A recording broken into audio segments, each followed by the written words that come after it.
मैं सबा हूँ, मेरी उम्र 27 साल है। मैं आज अपनी ज़िंदगी का एक तल्ख पन्ना आप लोगों के सामने खोलने जा रही हूँ। ये आज से 7 साल पहले की बात है, जब मैं और मेरे शौहर अपने बेटे के हमरा शहर से दूर नई आबादी में रहने गए। दरअसल ससुराली मसलों की वजह से तंग आकर हमने अलग ही किराए का मकान ले लिया। ज्वाइंट फैमिली में रहकर जीना दो भर हो गया था। वसीम शादी के शुरू ही से बहुत सख्त मिजाज किस्म के साबित हुए थे। उनकी खुशी बस अच्छा खाना था। ऐसा लगता था मैं उनकी ज़िंदगी में बस एक काम वाली से ज़्यादा हैसियत नहीं रखती। वो मुझे ज़्यादा तर डांट डपट कर ही रखते थे। उनको पैसे से बहुत लगाव था। मुझे नहीं याद आज तक उन्होंने मुझसे प्यार के दो बोल बोले हों। खैर, मैंने उनके मिजाज के साथ साथ इस रुखी सूखी जिंदगी को भी कबूल कर लिया था। मेरी दुनिया मेरा बेटा था। मगर सच है, मैं वसीम से बहुत मोहब्बत करती हूँ। हमारा वो मकान 2 कमरे, हाल और एक वसी आंगन पर मुश्तमिल था। आंगन में एक आम का दरख्त था और भी काफी सारे फूल पौधे थे जो सूख चुके थे। मेरे शौहर का नाम वसीम है और वो एक फैक्ट्री में बतौर सुपरवाइजर काम करते हैं। उन दिनों उनकी नाइट शिफ्ट हुआ करती थी और हमारा बेटा अहमद हमारे हमरा रहा करता था। हमने आते साथ ही मालिक मकान से पूछकर वो दरख्त कटवा दिया था, क्योंकि मच्छर बहुत हो जाते थे। वो इलाका एक नई आबादी था, इसलिए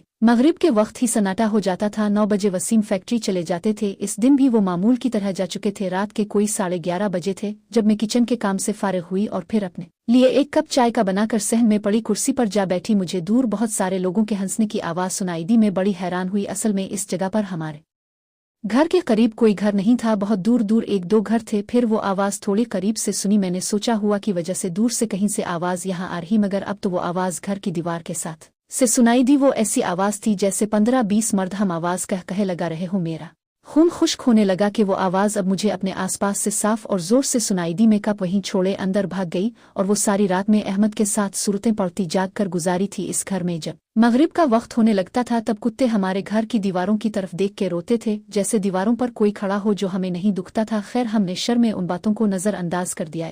दिन जब मैं किचन में दोपहर का खाना बना रही थी, वसीम सो रहे थे, तो मुझे बरामदे में अपनी सास बैठी दुखी में हैरान होगी, उम्मी यहाँ कैसे वो अचानक मैं जब किचन से निकलकर वहां गई थी तब वहां कोई नहीं था। खैर, फिर हमारे साथ कोई वाक़या पेश नहीं आया। जिंदगी ठीक गुजर रही थी। एक रात की बात है, रात के 2 बज रहे थे। इलाके में हर तरफ गहरा सन्नाटा, दूर कहीं कुत्ता भौंक कर गहरी खामोशी में खलल डाल देता। मैं भी गहरी नींद सो रही थी कि दरवाजे पर बहुत तेज दस्तक हुई। मैं डर गई। इस वक्त कौन होगा, वो भी ऐसे कौन दस्तक दे रहा। मेरे अंदर हिम्मत ना हुई बाहर जाने की, मगर दस्तक मुसलसल थी, मुझे उठना ही पड़ा। मैं अल्लाह का नाम लेकर उठी, लेकिन जब दरवाज़ा खोला तो जान नहीं जान आ गई। वसीम थे। उन्होंने हसब आदत सलाम नहीं किया और तेजी से घर में दाखिल हो गए। उनका चेहरा बिल्कुल सपाट और किसी किस्म के भी जज्बात से खाली था। वो तेज तेज चलते हमारे कमरे की तरफ बढ़ गए।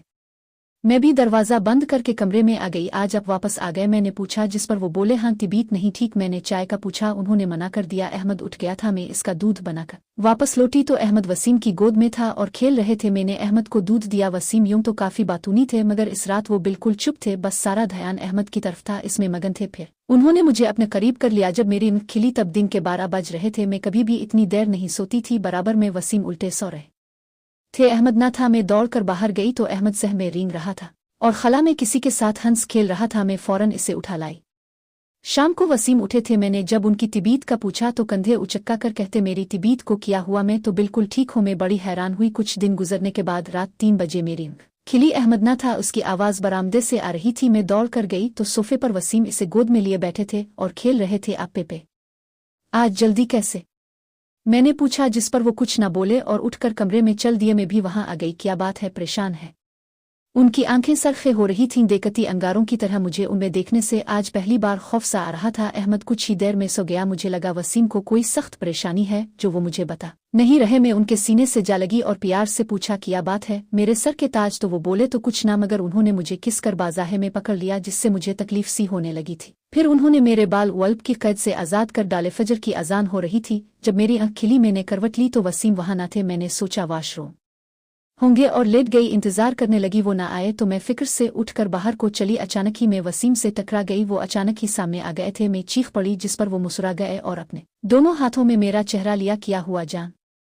वो बहुत प्यार और नरमी से बोले। मैं तो बस उन्हें तकती रह गई। आज तक उन्होंने मुझे इस मोहब्बत का एहसास नहीं दिलाया था। मुझे यकीन ना हुआ वो वसीम हैं। मेरी आंख नम हो गई। उन्होंने मुझे अपने सीने में छुपा लिया। वो बोले, मैं जानता हूँ तुम बहुत अकेली हो। मैं इतना प्यार दूंगा कि तुम सारे गम भूल जाओगी। कितनी मासूम हो तुम और कितनी प्यारी। तुम्हारे इस मासूम चेहरे पर उदासी नहीं, जिंदगी की तमाम तर रानाई अच्छी लगेगी। मगर वो आवाज़ वसीम की ना थी, बहुत ही सेहर अंगेज किसी और मर्द की आवाज़ थी। मैंने चौंक कर उनकी तरफ देखा। वो बना तासुर मुझे देखते रहे। मेरी छठी हिस्स हरकत में आ गई। मुझे कुछ गिर बढ़ लगा मगर समझ कुछ ना आ रहा था।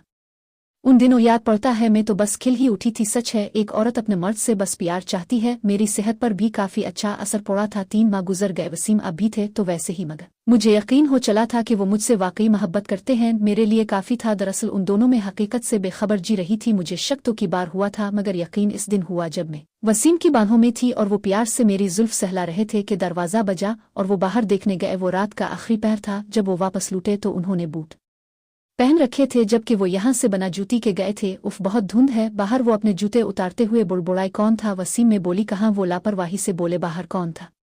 बाहर में था। और कौन? तुम तो इस कदर सुस्त और फोड़ हो चुकी हो कि घर का दरवाजा खुला छोड़ यहाँ आराम कर रही हो। सारा दिन करती ही क्या हो जो इतना भी नहीं कर सकती? वो अपनी आदत के मुताबिक बढ़ाती रहे मगर मेरा दिमाग तो कहीं और ही था, क्योंकि दरवाजा तो मैं बंद करके सुई थी। आप अब बाहर क्यों गए थे? वसीम, क्या मतलब है? तुम्हारा काम पर गया हुआ था, तुम्हें नहीं पता क्या? मीम, मगर अब तो अभी मतलब रात ही को आ गए थे। मैं खौफ से थर थर कांपने लगी। मैंने वसीम को सब कुछ बताया जिस पर वो गहरी सोच में पड़ गए। अच्छा, तुम परेशान ना हो, मुझे हौसला तो दे रहे थे मगर खुद परेशान थे। कुछ दिन यूं ही गुजर गए। मैं रोज वसीम की मिन्नत करती, मुझे बच्चे के साथ यूं अकेला छोड़कर मत जाए। तो मुझे ससुराल फिर से छोड़ ही हम वहीं रहने चलते हैं। मगर वसीम ने किया वही जो उन्होंने करना था। मेरे आंसू भी नजरअंदाज कर गए और मुझे यूं ही तन्हा इस जहन्नम में छोड़ जाया करते थे। कह जाते, फिक्र ना करो, कुछ ना होगा, मैं जल्द ही कुछ करता हूँ। फिर मेरे साथ कभी कोई वाकया ना हुआ। रात सुकून से गुजर जाती। सुबह वसीम आ जाते थे मगर बता नहीं सकती कितना खौफ में जी रही थी उन दिनों। एक दिन वसीम किसी मौलाना को लाई, घर को दम करवाया हमने। अब इत्मीनान सा हो गया था मगर एक बात अब भी थी, अहमद अब भी हुआ। मैं किसी से बातें करता खेलता था। मैं माँ थी, समझ गई। मेरे बच्चे को भी दूसरी तरफ उनसियत हो चुकी है। ये हमारी इस घर में आखिरी रात थी। सारा बंदोबस्त हो चुका था। हम कल सुबह यहाँ से निकलने वाले थे। वो एक तूफानी रात थी। बहुत तेज बारिश हो रही थी। बिजली वक्फे वक्फे से चमक कर पूरे आंगन को रोशन कर देती थी। मेरी आंख बादल की तेज गरज से खिली। कमरे में अंधेरा था, बारिश की वजह से बिजली न थी। आसमानी बिजली की चमक में ने टॉर्च ढूंढने की पूरी कोशिश की मगर कुछ भी ना मिला। मैं चलते हुए किसी चास से टकरा गई। मेरी चीख निकल गई कि किसी ने मेरे मुंह पर हाथ रख दिया। शशशह, आहिस्ता, हमारा अहमद जाग जाएगा। ये वही आवाज थी। मैं खौफ से थर थर कांपने लगी। आयत अल कुर्सी पढ़ती रही। वो मुझे छोड़े पलंग पर जा बैठा। आहट ही से मैं सब कुछ महसूस कर ही थी। दिखाई कुछ ना पड़ रहा था। खौफ से लगता जान निकल जाएगी। वो मेरे बच्चे के पास जा बैठा था। मैं दौड़ कर गई और अहमद को उठा लिया और सूरतें पढ़ने लगी। ड्रो नहीं, ये बच्चा मुझे बहुत पसंद है। मैं इसे कोई नुकसान नहीं दूंगा। लाओ इसे दो, मुझे नहीं।